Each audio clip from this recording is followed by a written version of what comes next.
and welcome everybody to Shabbat.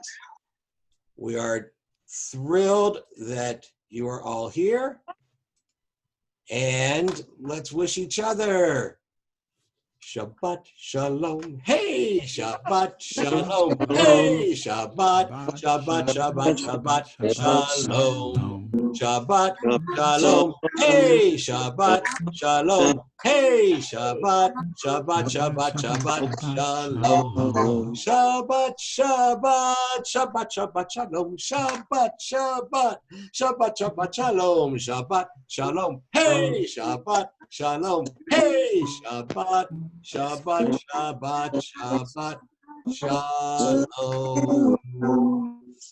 So we are actually going to do a somewhat abbreviated service tonight. Mute everybody. Do something there we go. Everyone should. There we go. Everyone should be mute now. All right. So we're going to do a somewhat abbreviated Shabbat service tonight because we are blessed to have a guest speaker all the way from Tennessee. And he's going to tell, we're going to tell you more about him later. But the first thing is we welcome in Shabbat with light. If you have candles at home and want to light them, or just enjoy the light here. Baruch atah Adonai, Eloheinu melech haolam, asher kiddushanu b'mitzvotav, v'tzivanu lahadlik ner, v'tzivanu lahadlik ner, v'tzivanu lahadlik ner, shel Shabbat.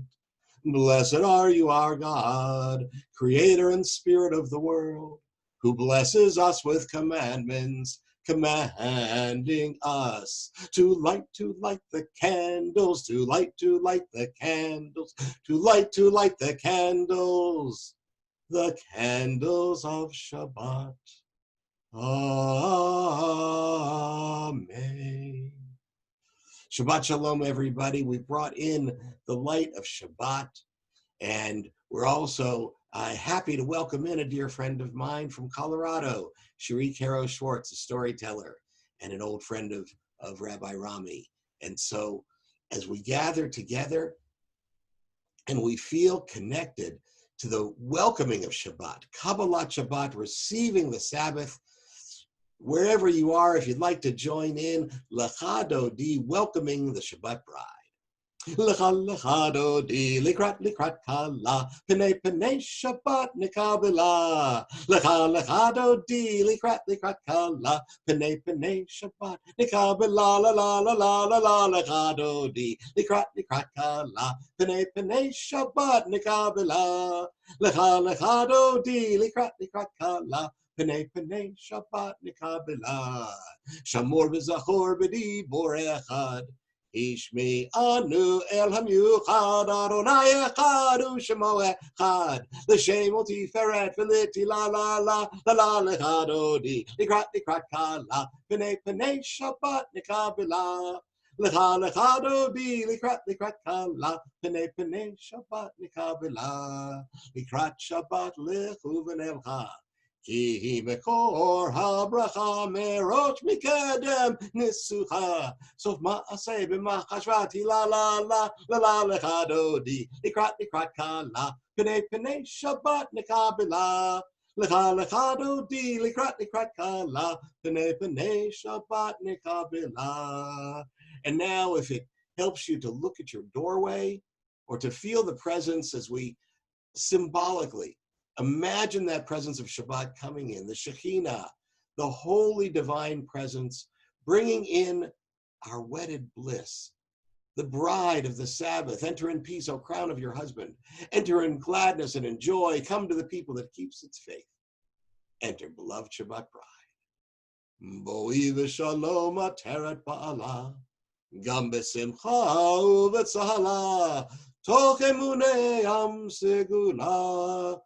Boi lecha la bo icha la la la la la la lecha do di likrat kala pene pene Shabbat nikabela lecha lecha do di likrat kala pene pene Shabbat nikabela la la la la la la lecha do di likrat kala pene pene Shabbat nikabela lecha lecha do di likrat kala pene pene Shabbat nikabela.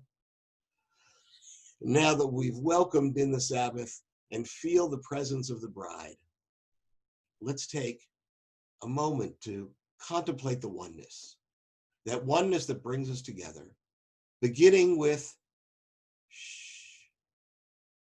the quiet that helps us really and truly connect. The Shema, the word for listen, helps us make sense with the world, helps us make sense because we are listening to each other. And so let's take one quiet moment and then join in those words, those 6 simple words that bring us together in unity.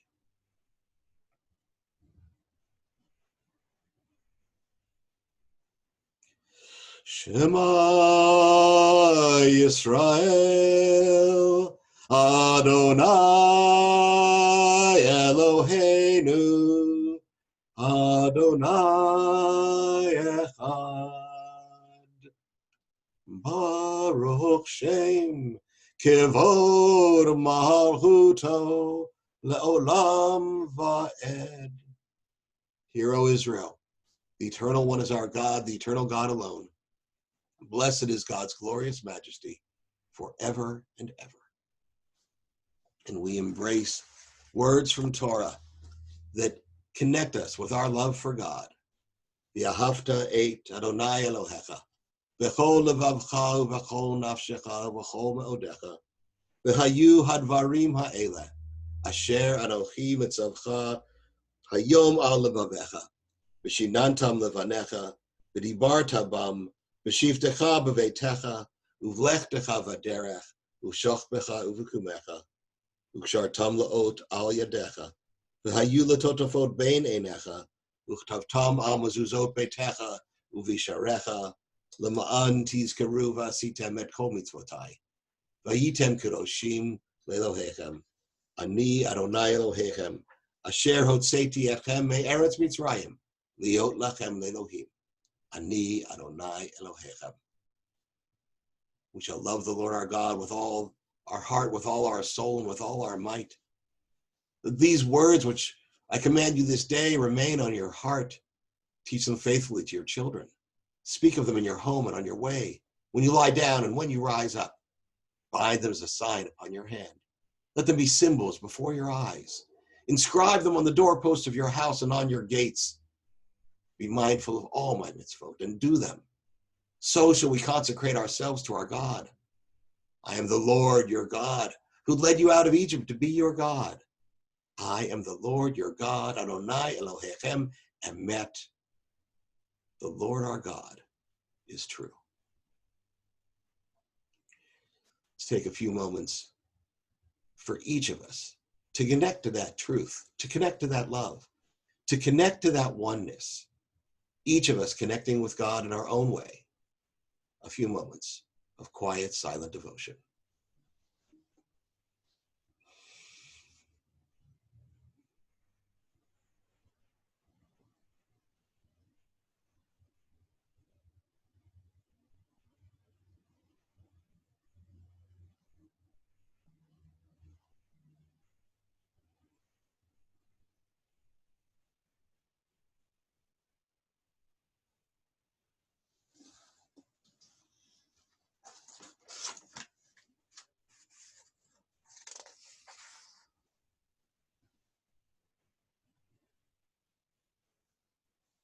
We are loved.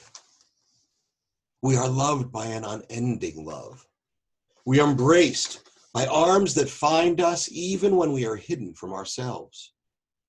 We are loved by an unending love. We are touched by fingers that soothe us. Even when we are too proud for soothing, we are loved by an unending love.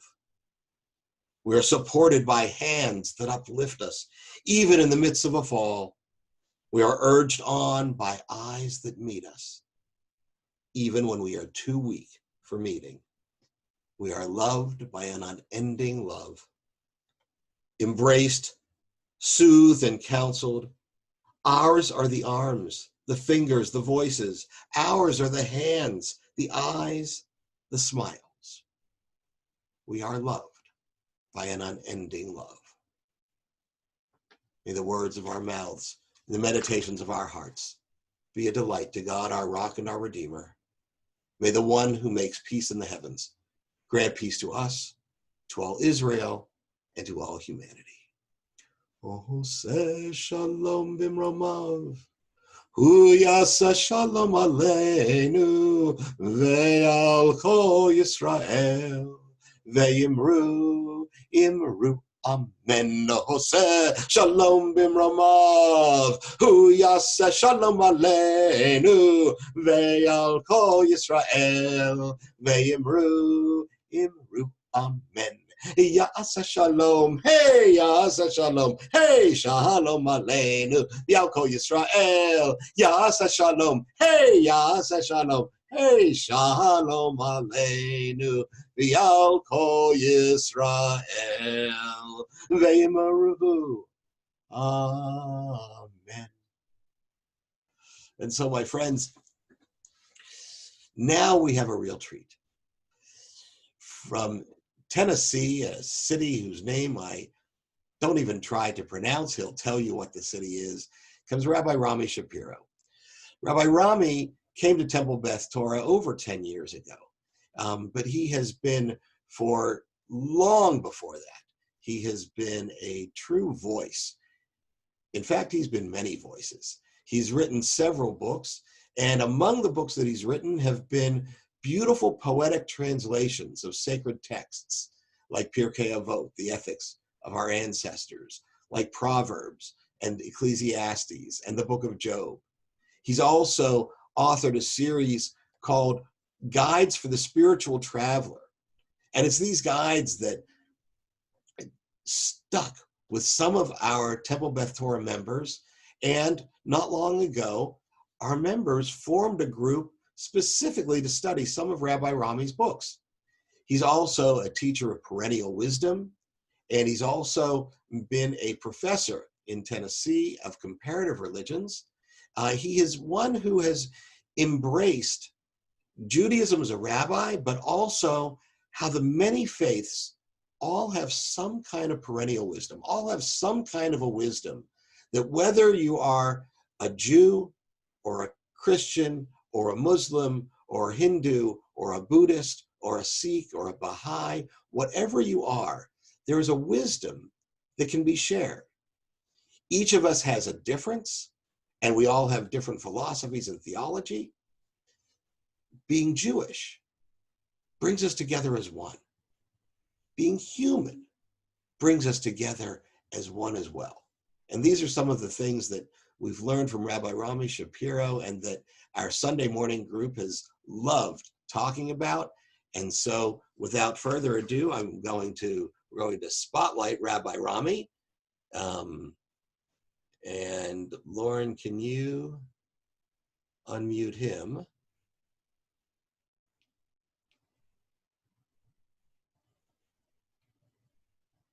I can find that by going like this. I unmuted you. I unmuted Rami? No. No, I'll get it. You got go. it? Yeah. Sorry. Unmuting Rami and then mute me.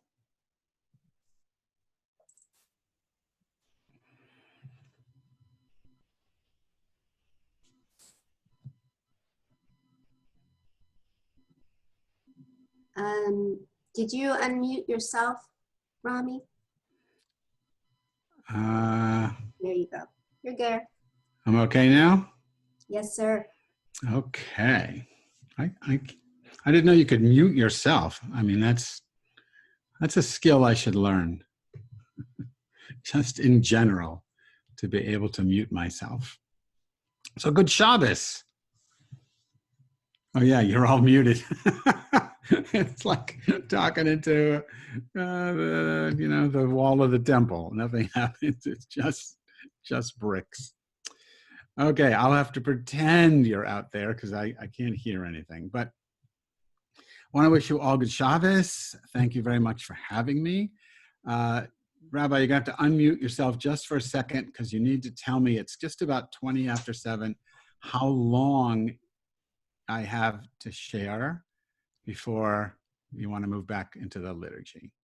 All right, let's go until about 7:45, 7:50, and then take a few minutes for questions.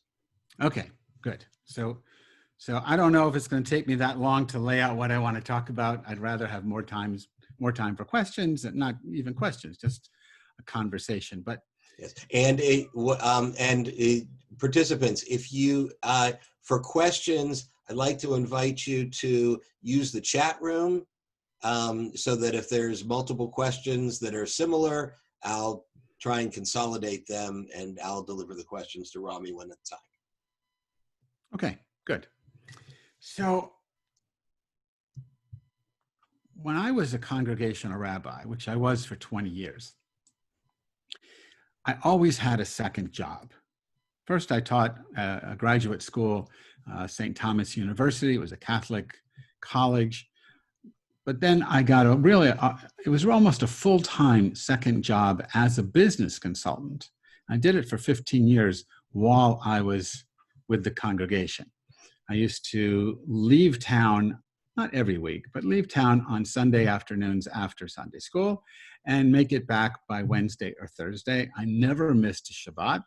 And my congregation was very small. It was deliberately capped at 200 people, 200 households. So nothing really called me during the week. I never had to rush back for anything. So I had this second job as a business consultant. I won't go into the type of consulting I did, but I worked with a lot of Fortune 500 companies. And one of the things I loved about being a business consultant is well, let's put it this way, it seemed more real than being a congregational rabbi.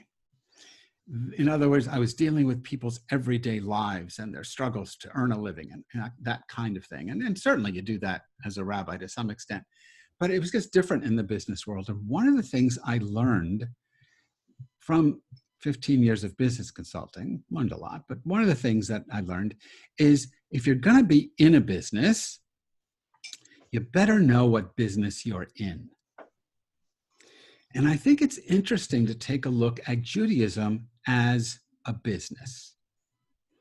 Now, I don't mean the synagogue is a business. Synagogue has dues and synagogue has expenses and all of that. I mean, there's a business element to running a synagogue or a JCC or yeshiva or anything like that. But I'm not talking about that. I'm talking about Judaism itself, the religion itself as a business. This is what I want you to imagine as we go through this. Imagine, if you can't accept it face value, imagine Judaism were a business. What business is Judaism in? What business are we in? So when I think about that, I think that there are two major ways of answering the question, what business are we in? The way I was raised in an Orthodox home. I was enamored with Hasidism. I thought I could become a Hasid. I'm actually a Litvak. Litvaks hate Hasidim. And my grandfather and my dad just thought Hasidim were the worst, which is probably what made me want to become one. I mean, who knows? There's only one thing worse from my father's perspective than being a Hasidic Jew, and that would be a Reform Jew. He didn't like Reform at all. And when I told him I was going to be a Reform rabbi, he was not happy. But put that aside, the way I grew up, the business of Judaism was making Jews. That was the job. The whole idea was to take people who were born Jewish or who came into the Jewish community through conversion and to make them as Jewish as possible. Nothing wrong with that. I mean, it's a business plan. I mean, that could definitely be a legitimate business. The goal of that business is simply to make Jews Jewish, and once you've made Jews Jewish, to keep them Jewish. Now, how do you define Jewish? When you say, oh, we're in the business to make Jews Jewish, so what is the Jewish we're trying to make Jews into? And again, if you grow up Orthodox, it was the mitzvot. The more mitzvot you did, the more Jewish you were, and the more success the business was having, at least with regard to you. The problem with the business of Judaism being making Jews, or making Jews more Jewish, is that it is insular. It doesn't go anywhere. It doesn't go outside of itself. It doesn't have an import beyond itself. It's very circular. It's very enclosed. I want to make people more Jewish, and the more Jewish I make them, the more Jewish I want them to be. And the end result is just to be as Jewish as you possibly can. It doesn't go anywhere for me. There's another way of understanding the business of Judaism, and this is the one that I find more compelling. And the second way of understanding it, the business of Judaism is to train people to be a blessing. So in Genesis 12:1, you have one of the most powerful passages of Torah. Lech Lecha is the parsha, and because it opens with Lech Lecha, go forth is usually how it's translated in English, but that's only half the story. But it says, go forth. God is talking to Abraham. I would say God's talking to Abraham and Sarah. I would say God is talking to you and me, because I think the Torah is a collection of parables that are addressed to you and I. So God is talking to you and me, and God is saying, Lech Lecha, go forth from your land, from your culture, your kin, and from your parents' house to a place that I will show you. So let's just take that verse. So the first thing that the rabbis say, thousands of years ago, is that if this is an outer journey, the list of the way God outlines it, leave your country, your kin, and your parents' house, is backwards. Right? I mean, if I'm leaving home, the first thing I'd leave is my parents' house. Then I would leave my kinfolk, and then eventually I'd come to the borders of my country, and I would leave that. But Torah deliberately puts it in the opposite order, and from the rabbinical point of view, it's never an accident. These things are always deliberate, whether they were deliberately done by the editor of the text, or rabbis simply see them as being deliberate and make midrash or make meaning out of them. You can argue that. But the commentary that I like says it looks like it's backwards. First your country, then your kin, then your parents' house. It's backwards. Why? Because Lech Lecha, go forth, also means go to yourself. Lech Lecha, Lech walk, le toward cha yourself, Lecha toward yourself. If it's an inner journey toward yourself, then the way Torah lists the three things we're supposed to leave behind, it's listed in order of psychological difficulty. The easiest thing to do is to leave your country. You get a visa and you go. You get a passport and then you go. And you can leave your country, you can actually get citizenship somewhere else. That's the easiest thing. Next to that, in difficulty, is leaving your culture, your kin. So Jews have lived everywhere, but we haven't left our culture, most of us.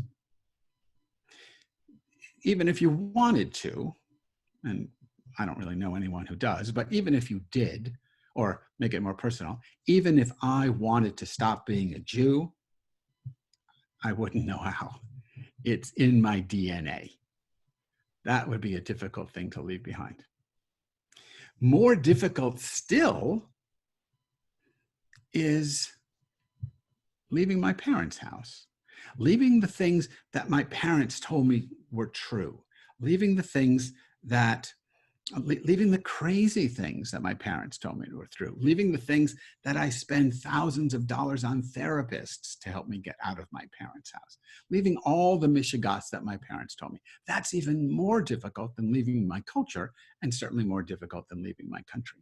So the order is in psychological difficulty. And God says, Torah says, you have to move inward and free yourself. So I'm going to change it from leave to free yourself from the constrictions of nationality, ethnicity, and parents. And then go to a place that says that God will show you. I will show you, God says.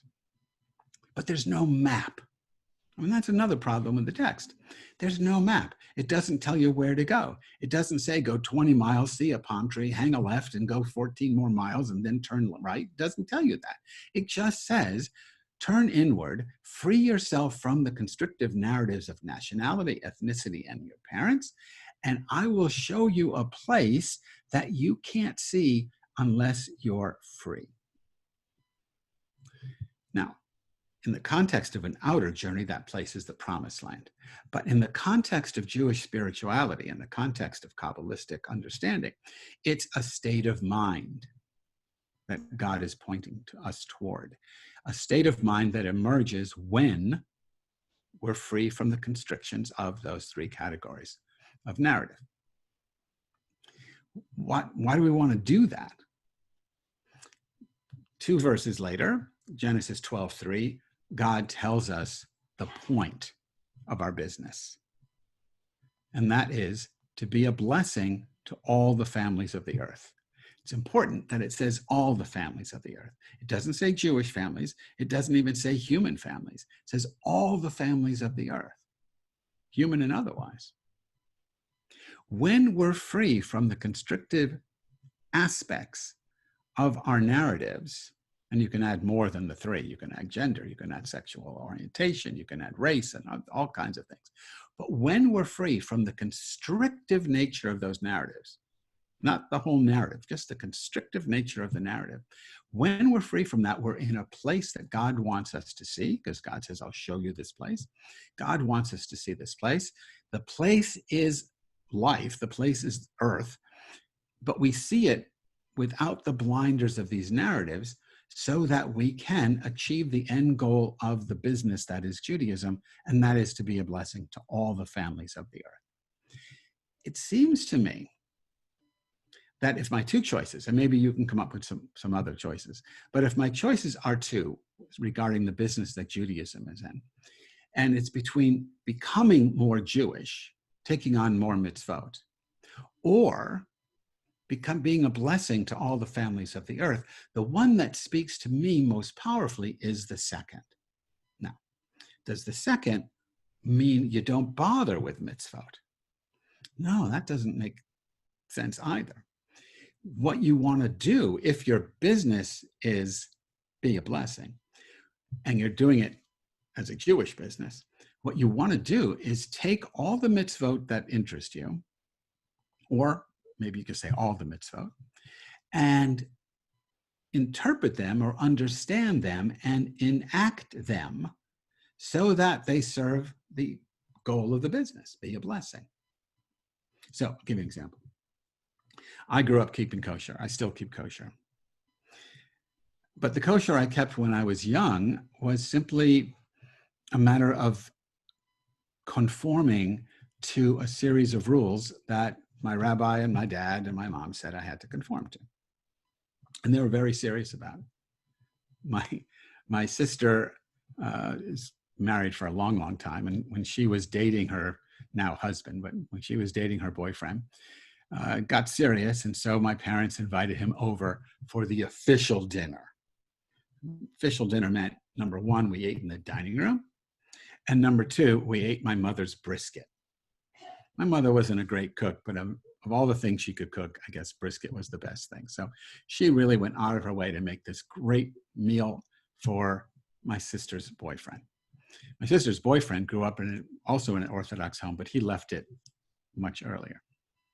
So we're in the dining room, we're eating brisket, and all of a sudden he gets up, he walks over to the refrigerator, opens the refrigerator and pulls out a carton of milk. And then with the milk in his hand, starts to make his way back to the dining room table. So if you know anything about kosher, you don't mix brisket and milk. So now I don't know if it looks good on Zoom if you can get it, but you have to imagine it's a slow motion film being played out. He's walking toward the table, going in slow motion. And my parents and my sister are going, no. And you can see like they're going to leap out at him and tackle him so the milk doesn't get to the meat. He realizes what he's doing, turns around, puts it away. But that was the kosher I grew up in. The point of it was to do it, right? And it's sort of in the Bible, it says, na'aseh v'nishma. We'll do it and then we'll figure out what it means. In the way I was brought up, you do it. Who cares what it means? In the context of Judaism being in the blessing business, being a blessing to all the families of the earth, rather than say, kosher makes no sense, I think kosher makes even more sense. Now, I'm not telling you have to keep kosher. Okay, I'm telling you have to keep kosher, but okay, you don't have to listen to me. I think kosher is one of the great things Jews invented. I think we can play with it because we don't have to deal with the constrictive aspect of a mitzvah. But the idea of kosher, I think at its heart, is that you treat not only the food, because kosher deals with lots more than food, but you treat all of your consumption, or put it this way, you lift up all of your consumption to the highest ethical and environmental standard you can muster. Now, that's not what Torah says directly, but Torah has all kinds of kosher-related rules about treating animals a certain way, about not causing any unnecessary pain to an animal, even if you're going to kill it for meat, for food. Kosher says you have to slaughter an animal in a certain way, which means you just can't go out and kill an animal. You're not allowed to eat roadkill. Many of my neighbors do that when they see a deer on the highway. They stop, they pick it up, and they do something with it before they eat it. They don't just gather around like vultures and tear the flesh off. But Jews can't do that. Jews can't eat blood with their meat. So we have to drain it. The rabbis made meat eating so difficult that you didn't eat very much meat. Now, today that's changed. You go to the supermarket, it's got a Circle K on it or whatever it's got on it, and you just eat it. You don't think about it. But originally, the original diet was vegan in Genesis. When we're allowed to eat meat, God makes it very difficult to do so on a regular basis. The idea is by not eating meat at all, or at least limiting the amount of meat you eat, you're treating animals as a blessing. You're being a blessing to animals by either not eating them or limiting your intake of animal flesh. But it's also about the way the worker is treated. It's about how the product is produced. When I had a synagogue, we used to have in our monthly newsletter, I don't know what we called it, but it was a monthly rundown of what's kosher and what isn't, based on environmental and ethical standards, what companies were kosher. I remember at the time, Nike wasn't kosher because of the way it was treating its workers. But it got so difficult to keep up with changes in business policies. We basically gave that up and said, you're on your own. But the idea is kosher can be read in a way so that it is a vehicle for being a blessing. Shabbat is the same, right? So I grew up with Shabbat. The point of Shabbat was to not do a million different things because it's Shabbat. That's it. You keep Shabbat because it's Shabbat, and good for you. You did it. You're a good Jew. To me, if my point is to be a blessing, how does Shabbat help? Well, you just look at the mitzvot associated with Shabbat. Can't use money. So it frees me from the endless consumerism of our culture. You have to let, if you have employees, you're supposed to give your employees the day off. Even if they're not Jewish, I mean, people don't do that, but that's what Torah says. If you have animals, you have to give the animals the day off. Everything rests. Now, back in biblical times, that was probably pretty radical. But in our time, that is hugely radical. That makes Shabbat is one of the most revolutionary things that anyone's ever come up with. And I don't believe that God came up with these things. I think Jewish people did. And that, to me, is to our credit, that we came up with this radical notion of Shabbat, but not just a weekly Shabbat. So then we came up with the sabbatical year. Every year, the land is supposed to lay fallow. And then we came up with the Jubilee year. Every 49 years, the culture takes a Shabbat. All debts are forgiven. I was just looking at payday loan thing today, where if you borrowed from this payday loan place, the interest rate was 398%. 398%. And that's kosher. Not kosher. That's legal. I mean, it's unethical. It's not kosher, but it's legal. Can you imagine after 7 years you could just drop that? I mean, it'd be outrageous. It's incredibly radical. I mean, no one does it. They don't do it in Israel. They find a way around it. But it's on the books. And then it gets even deeper. So once Cherie and I were at, Cherie, I forgot the name of the Jewish education thing that you go to all the time, and I went a couple of times. What is it? The Conference for Alternatives. Yeah, Cage, thank you. And we were doing this storytelling thing there. But, yeah, right. So I was sitting and having lunch one day during this Cage conference, and this woman comes over and she asks if she can talk to me. So she was talking to me and she tells me her life story. And basically her life is, in a nutshell, she's the daughter of 2 Holocaust survivors. And when she was born, her mom and dad were convinced that she was the reincarnation of her father's sister who was killed by the Nazis in a concentration camp.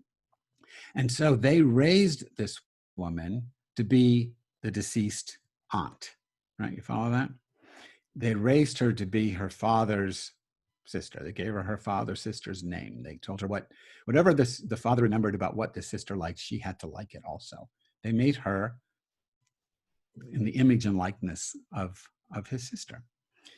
And she didn't know any better. She did that for her whole life. And all of a sudden she was having a terrible time and she wasn't sure what the problem was. I'm not a therapist. I don't play one on Zoom. I don't know, but I'm sitting there and maybe it was, the influence of Cage, but I asked her, I said, how old are you? And she told me she was 49 years old. And I said, okay, here's your problem. This is what's going on with you. This is your Jubilee year. Jubilee year is when all debts are off. You've paid your karmic debt. So you're 49. The debt you owed your dad to play the role of his deceased sister, you did it. It's over now. Now you've got the Jubilee year itself to figure out who the hell you are if you're not going to be this deceased aunt. I never saw her again. I don't know what happened. But in the moment when I said that, which surprised her and shocked me because I didn't know this, you could see this incredible weight fall off of her. Because Judaism, because that's a Kabbalistic thing that I shared with her. Judaism has these tools for not just world repair, tikkun ha'olam, but also tikkun ha'nefesh, self-repair, soul repair. So I don't know if you're following this, but if our goal is to be a blessing to us ourselves, be a blessing to all the families of the earth, Judaism comes with an amazing toolkit. It's a little simplistic, but an amazing toolkit for doing just that. If the business is to make a Jew, you just learn how to use the tools, but what's the point other than to learn how to use them? But if the business is to be a blessing, the point is that these tools can help you live in the world in such a way as to be an agent of transformation, an agent of liberation, a messianic character, which, we don't have time to go into this, in Jewish tradition is called a lamed vavnik, someone who's a hidden saint who just does her regular life, but does it in such a way as to be a blessing without making a big deal out of it. That to me is the business we're in. So I'm going to end with this and we're going to open it up for conversation. If that's our business, how are you? Well, first of all, here's my questions to you. Number one, is that our business? I mean, maybe it's not. Maybe you think it's something else. But if that's, so the first question is that our business? If the answer is no, then I want to know what business you think we're in. Number two, if you think that is our business, I'd love to hear how you use the mitzvot of Judaism to help achieve the mission of the business of being a blessing. So, Rabbi, you want to? Yes. So while people are thinking about questions that they want to chat in, I'd like to say that, for one thing, the irony of this talk happening for this week's particular Torah portion is marvelous, because we had originally wanted Rami to be part of our Shavuot learning, but he wasn't available that day, and so he's here instead for the Parsha, the Torah portion of Naso, which begins with taking a census, which means making sure everyone counts. And I think that part of what Rabbi Rami is saying is make sure everyone counts. Everyone, not just your family, not just your Jewish community, and not just your human family, but everyone, meaning all creatures. And the other thing that this particular portion includes is the blessing, the blessing. The blessing, may God bless you and protect you, may God's face shine upon you and be gracious unto you. The blessing that came about when the Israelites were in the midst of the wilderness and needed something, needed to be embraced.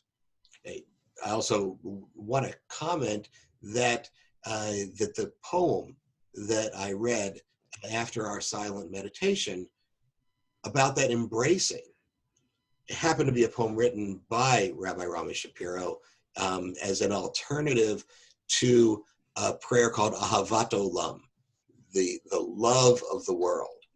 And I think that all of that fits into a lot of what he was saying. I haven't seen any questions in the chat other than the question of, and I bet you'll have a wonderful answer for this, why does the rabbi have a cross right behind him?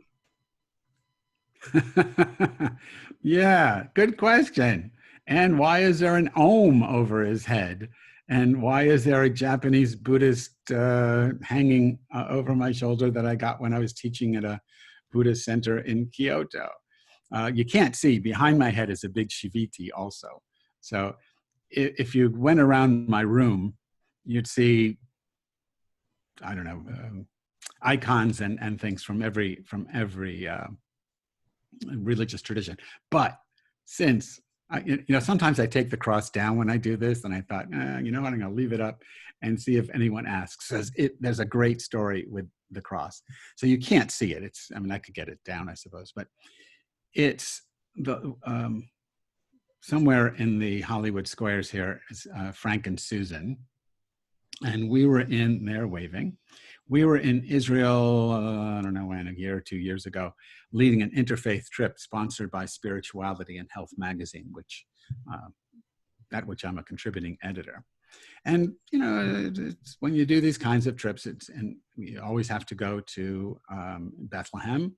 And when you go to Bethlehem, you always have to try to, support the local economy. So we went to a Palestinian Christian olive wood factory, one that I'd never been to before. And usually they just make tchotchkes, and I go, it's nothing I'm interested in, but I buy something just to help them out. But in this one, they had this crucifix, and it was the most unusual crucifix. So usually it's Jesus hanging on the cross, but that's not what this is. Mary is on the cross, his mother, and she's holding her son. And the meaning of it is, it's talking about the suffering of the woman, and how, I mean, this week when we're watching the television and you see, all the moms of all the sons who have been killed by the cops and all the rest of that. I mean, that's what the crucifix, this one happens to be. It's the mother broken on the cross of cruelty, holding her dead son. So it just speaks to me for lots of reasons. But that's why it's up there. Lovely. Anyone who has ever read My Name is Asher Lev by Chaim Potok, that symbol of the mother wrenching her, the mother's pain, comes through beautifully, and it's a Hasidic artist who uses a crucifixion as a symbol, and it's a marvelous book. So I'll tell you another quick story, because we don't seem to have a lot of people saying, what the hell is he talking about, and who cares? But while you're doing it, if you could also talk about some of the other symbols in the room. Oh, okay. So Even show us the Shaviti. Yeah, well, the Shaviti is behind me. So the Om is the essential sound of the universe. That's from the Hindu tradition. They always chant Om, right? In Judaism, the essential sound is an Ah sound, which in the Tibetan way of saying Om is they don't say Om, they go Om. So it seems to match the the Jewish understanding that Ah is the essential sound. What's the sound of the divine creativity? I mean, that's what it's talking about. The banner over my right shoulder is a Buddhist banner. I used to know what it says in Japanese. I don't. The circle on the top is called an enso, and it's a calligraphic depiction of emptiness. So that's what all these different things are. Oh yeah, if you put me on full view, you can see a little more. And then there's Frankenstein. There's a lot of junk in this office. I was wondering about Frankenstein. That my sister sent me Frankenstein. Thought that would just be good. At the beginning of your talk, you talked about that synagogues sometimes feel like the business of Judaism is making Jews, but the business in the way that we're looking at it from Lech Lecha is the business is being a blessing. And a question came up as, why does Judaism need to be a business? Yeah, so I see that from Jeannie. Is it Jeannie or Jean? Jean. Jean.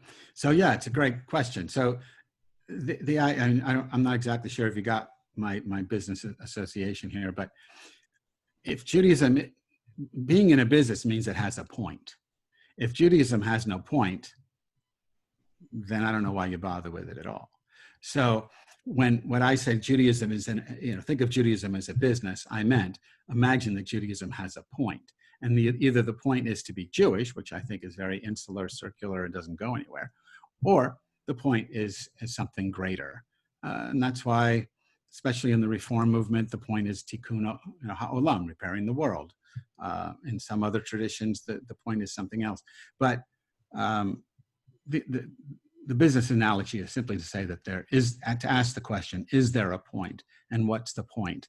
And so if you have a point, then you have a way of measuring the quality of your Jewish life. So, when the unnamed Gentile goes to Hillel and says, teach me the entire Torah while I stand on one foot, and Hillel says, what is hateful to you, don't do to anybody else.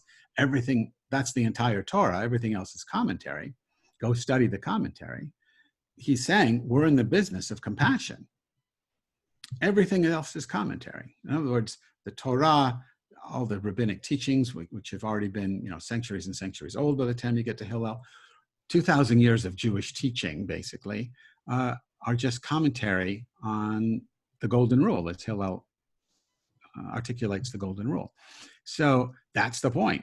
now go study the way to live the golden rule, which is, and I'm saying something similar. I'm saying, be a blessing. So use your mitzvot as a way to be a blessing.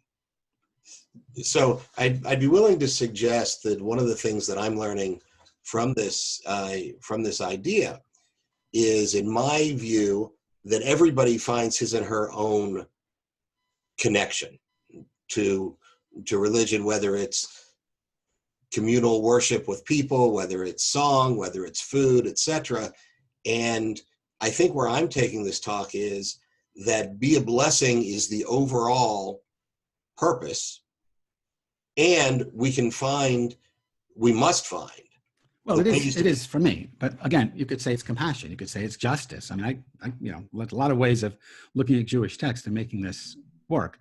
But the point is, it stands for something greater than itself. And then all the tools of Judaism are, so yeah. I mean, people connect to Judaism in multiple ways. But I would say whatever way you use to connect to Judaism, does it feed the ultimate purpose that Judaism is all about? And you have to decide that for I mean, there's two things you have to decide. One is, does it do it? And two is, what is the it that it does? So you may not like my be a blessing idea, but whatever you find, if you believe there's some larger meaning to being Jewish, then what is it? And then how do you do the mitzvot in order to achieve it? The other part of this is that if you think there is no point to being Jewish, then the mitzvot, I don't know if this is true of anybody in the congregation at the moment, but I would say I know a lot of people for whom Judaism is just about being Jewish. And then they don't do anything Jewish because they say, well, I'm Jewish. I mean, it's sort of self-defeating. If Judaism has no point beyond itself except to make me a Jew, and I'm already a Jew and I don't have to worry about that, then I don't have to keep Shabbos. I don't have to deal with kashrut. I don't have to deal with tzedakah. There's really nothing in the mitzvot tradition that I have to do because I'm already a Jew and I feel Jewish and I'm proud about being Jewish, so that's enough for me. I'm suggesting if Judaism is about something greater than being Jewish, then I think you're missing the boat if you don't investigate the mitzvot to see where they can go, where they can take you, or how you can take them and make them vehicles for, in this case, being a blessing. When kids would become bat or bar mitzvah in my synagogue, I mean, the traditional thing is we didn't have brotherhood or sisterhood, but the brotherhood would give them, I don't know, a Kiddush cup, and then a sister would give them a Chumash, a Bible. We didn't do any of that stuff. What we did was, my wife designed a skeleton key, and the part of the key you hold when you're turning it, that was a Jewish star. The body of the key was a rolled Torah scroll, and the teeth of the key were the Hebrew letters Chet and Yud for Chai. And we would give the bar bat mitzvah kid this key, and the midrash that went with it was, you're now of an age when you are inheriting the house of Judaism. And the house has all kinds of different things in it, and you can explore them, but there's a lot of stuff in the attic. And here's the key to the attic. And what we're asking you to do is to go up in the attic once in a while and see what's up there. Stuff that maybe you didn't learn in synagogue, stuff your parents didn't teach you, but stuff that's been part of the tradition for the last 4,000 years. And maybe it's just covered in dust and it's not, you never heard about it. But go up, check to see what's in the attic once in a while. Maybe you'll stumble on something that you didn't even know was there, but really speaks to you. So then you dust that off and you bring it down into your house and you put it in the room where it belongs and you make that part of your life. Or you have another tradition you've been living with and it doesn't really get you anywhere. You don't throw it out. You go back up into the attic and you put it in the attic and you leave it there. It's not part of your everyday living, but you haven't tossed it out. It's just up in the attic. So anyway, we would do this whole thing with the kids. And I know 20 years later, some of the kids that I've stayed in contact with, they still have the key. I'm impressed with that. Yeah. I agree. Louisiana had a comment that he wanted to make. Hey, Hello, Rabbi. This is Greg LaCour. Hi, Greg. Hey. So the be a blessing or compassion or whatever the word might be for any given person is, in my view, the goal, the striving for all of us. Growing up Catholic was I learned a lot about how to be Catholic, and I had to let go of a lot of my understanding about what it meant to be Catholic, in order to be able to get past it. Something had to die. It's the whole concept, and I think you've talked about that in your books, of the death and resurrection. Something has to die and for something new to be born. So I think that happens for people that are willing to look past what they know is true to see what may be true. That's it. Yeah, no, I think that's a very powerful statement. What business is Catholicism in? Making Catholics and keeping them Catholic. Okay, so that's one level of the business, like making Jews and keeping them Jewish. But but it's also part of a bigger thing. The purpose of Catholicism is to save souls, because there's no salvation. Absolutely. Right, Go to heaven. Yeah, right. There's no salvation outside the church. So, Correct. It's a bigger mission. That's right.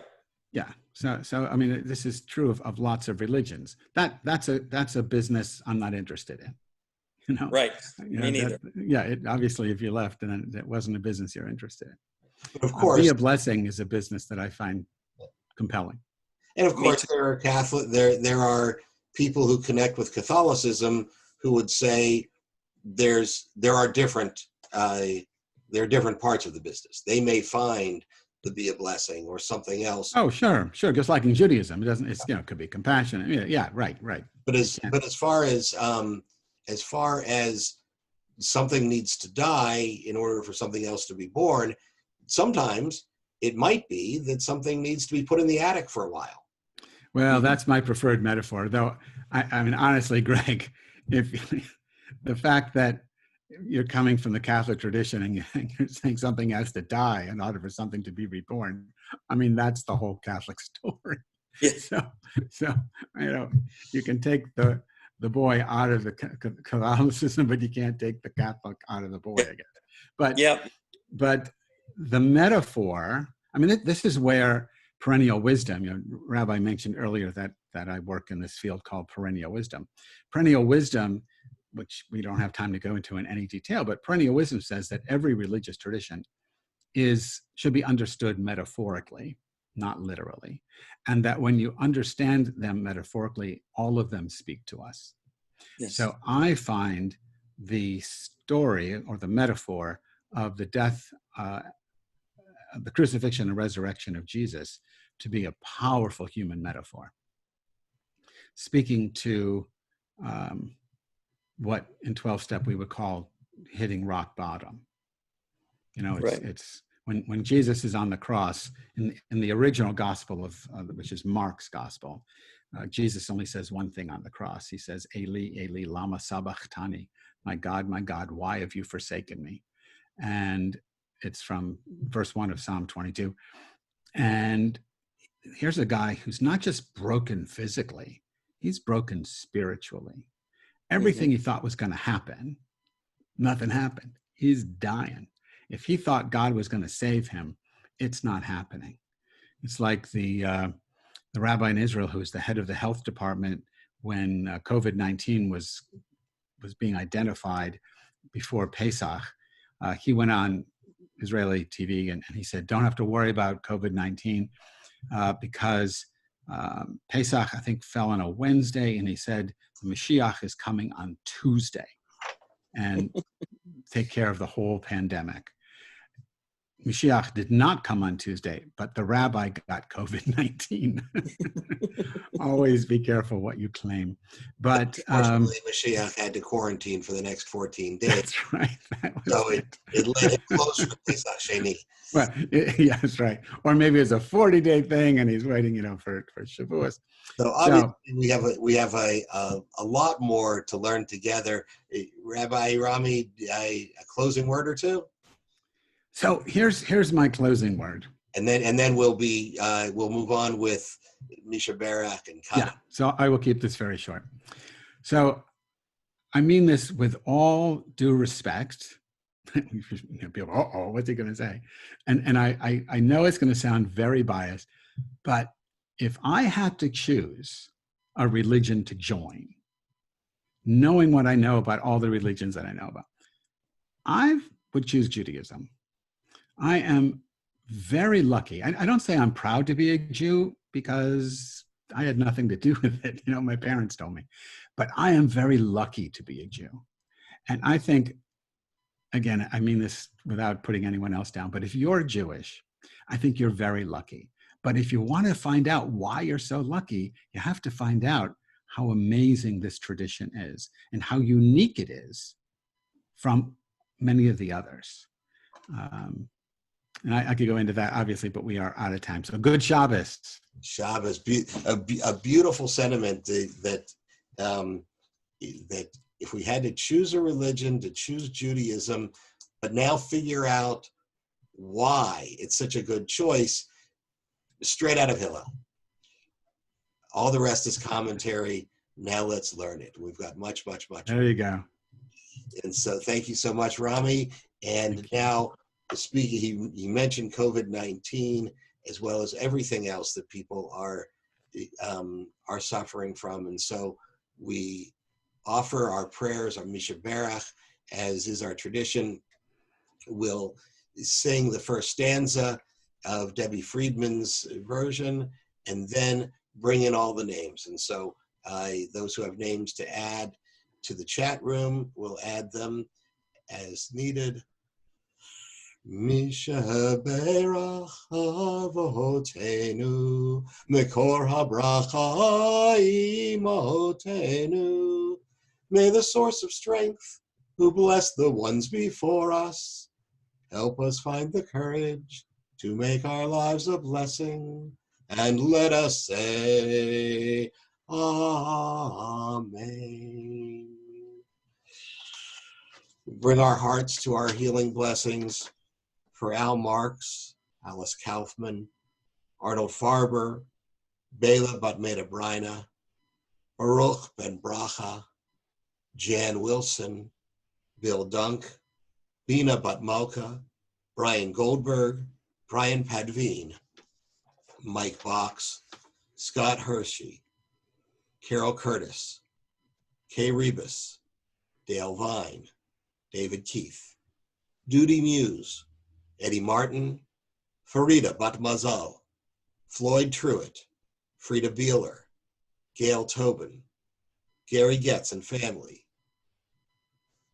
Jenya Gottfried, the Bat Pakistani Jewish Christian Muslim family, Hazel Ash, Ida Silverstein, Iris Kelly, Irma Freudenreich, Jane Wills, John Bassett, John Miller, John Van Natta, Lawrence Levy, Leah Tzipora Bat Shoshana, Lisa Lappin, Louise Pennington, Marilyn Padveen, Mike Box, Misha Natanzon, Neil Davis, Marie Trox Claire, Marla Derwinko, Neil Davis, Norm Bader, Paul Varner, Philip Gutman, Richard Sanders, Richard Weisberg, Rhoda Dubin, Jennifer McBride, Batya Potus,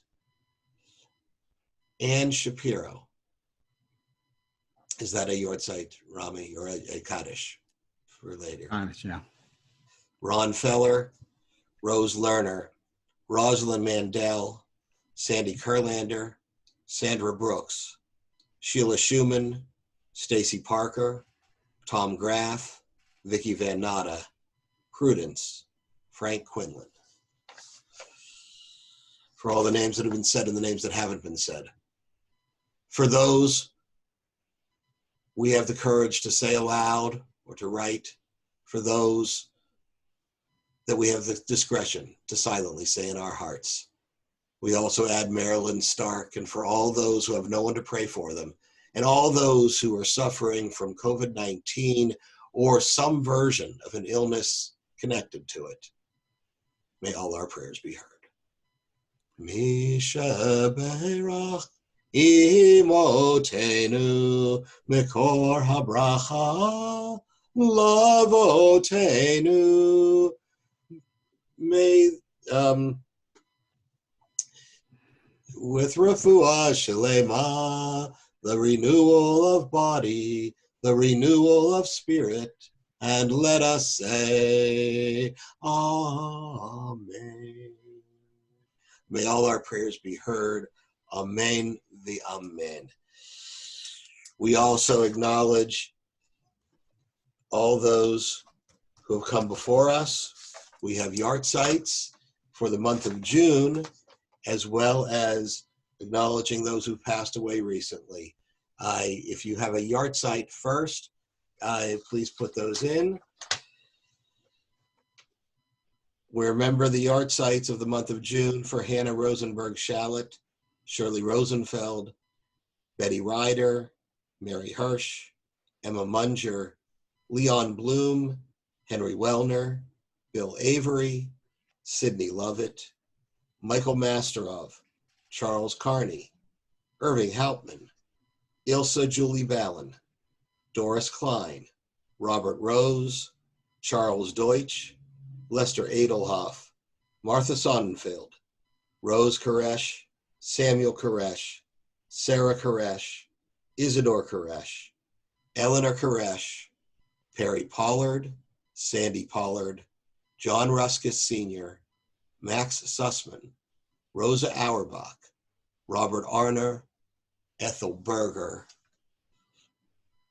We also acknowledge those who passed away more recently, including Sid MacArthur, Jimmy Capps, Brennan Rivas, Myrta Morquin.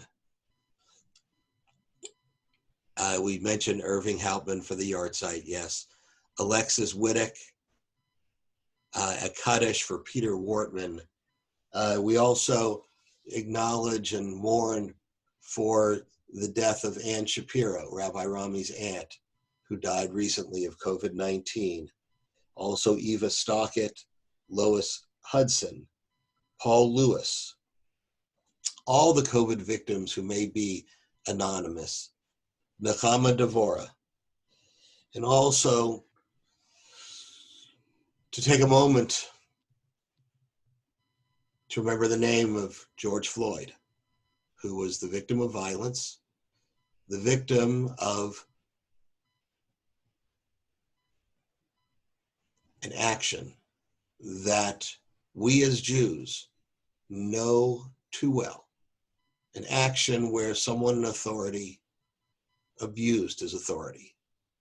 And so much attention has been given to George Floyd, the individual. But when we say Kaddish tonight, to think about Mr. Floyd, whose home was Houston, who will be laid to rest here in Houston on Tuesday, but to all other victims of violence, whether it was because of the color of their skin, African Americans, whether it was because of other prejudice, Asians, Italians, Irish, and certainly the Jews who've been victims of violence in the Holocaust and other times since. We pray with Kaddish to be that blessing. I see the name of Alexis Wittick as well, also among our prayers. To be a blessing in Kaddish means to connect with that holiness. It means to thank God for bringing dear ones into our lives. And it means to also pray for that world of holiness in which unnecessary violence does not happen. That blessing that we learned about tonight, to be a blessing, means to stand up for justice.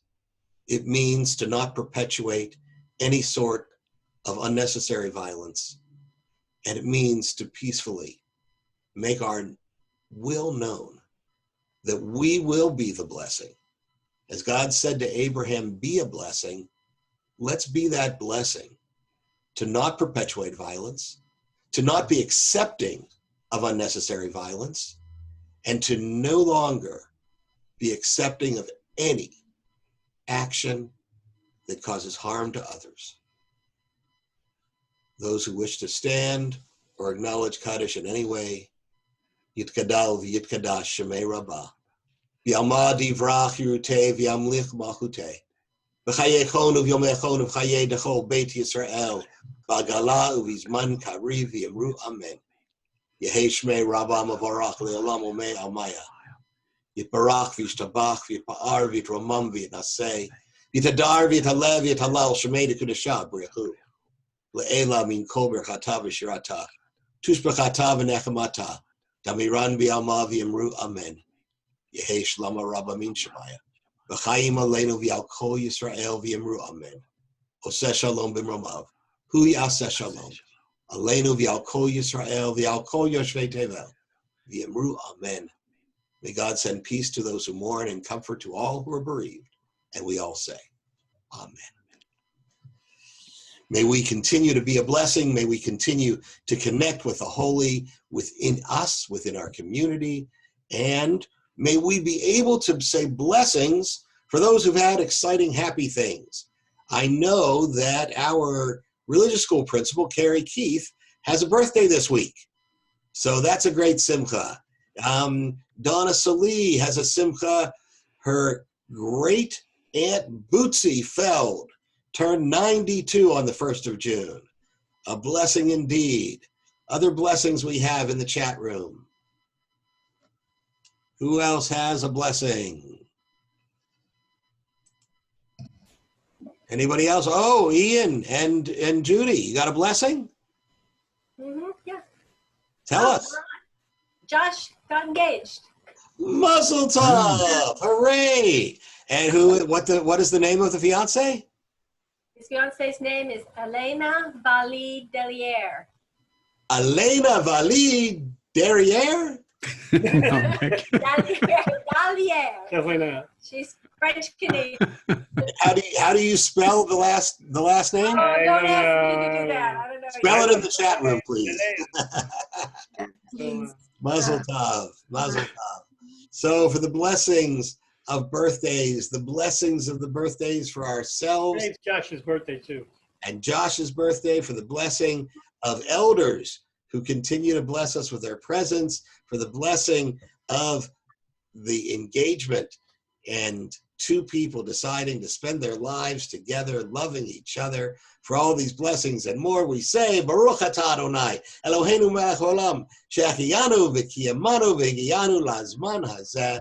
Blessed are you, God, ruler of all, who keeps us in life and sustains us, enabling us to reach this joyous time. And we all say, Amen. so for a final blessing for everyone, Shema koleinu Adonai Eloheinu ruach ha'olam. Hear our voice, O Lord our God, Spirit of the world. Let us continue to hear your voice as Avram heard the voice that said Lech Lecha. Let us continue to hear voices like modern rabbis like Rami Shapiro, who remind us the importance of being a blessing. Let us continue to learn in our Jewish tradition about what being a blessing means and how we are to continue to be blessings. Let us continue to learn from this Torah portion to make everybody count, to make everybody count. And when we have that feelings of difficulty, when we have the feeling of the journey not going as well as we wanted to, when we have those feelings of uncertainty, let us remember your blessing. God blesses you and protects you. Ya'er Adonai panav elecha v'yechuneka. God's face shines upon you and is gracious unto you. Yisa Adonai panav elecha v'yasem lecha shalom. God's presence is with you to give you peace. And we all say, Amen. Ken yehi ratzon. May this be what God desires. Amen. V'amen. Savrei l'chaim. Baruch atah Adonai Eloheinu melech haolam, borei peri hagafen. Blessed are you, God, creator of the world, who brings us fruit from the vine. Amen.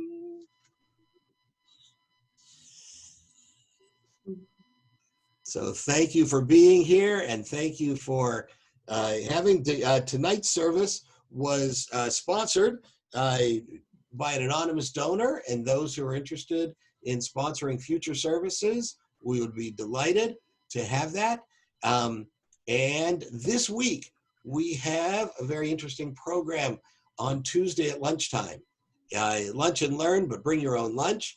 The beginning of our author series. It'll be at 12 o'clock with Betty Bear. Betty Bear is the mother of Tony Sullivan, who belongs to our synagogue, he and his wife, Jennifer Ofsowitz, and they have 2 young children. And Betty authored a book called The Graffiti I Didn't Do and the Prison Time I Did. A Jewish girl from the suburbs who gets arrested for a crime she didn't commit. Even though she was a communist and an activist, and people would point her out, but she spent months in jail for a crime that somebody else did, and she wrote a book about it. And so it would be a great, it'll be very interesting to just hear that story. Do you get your name? Do you get your name or company behind the? Oh, yes, Frank. It can be arranged. So I'm going to unmute everybody as we say Shabbat Shalom. Hey, Shabbat Shalom. Hey, Shabbat, Shabbat, Shabbat, Shabbat Shalom.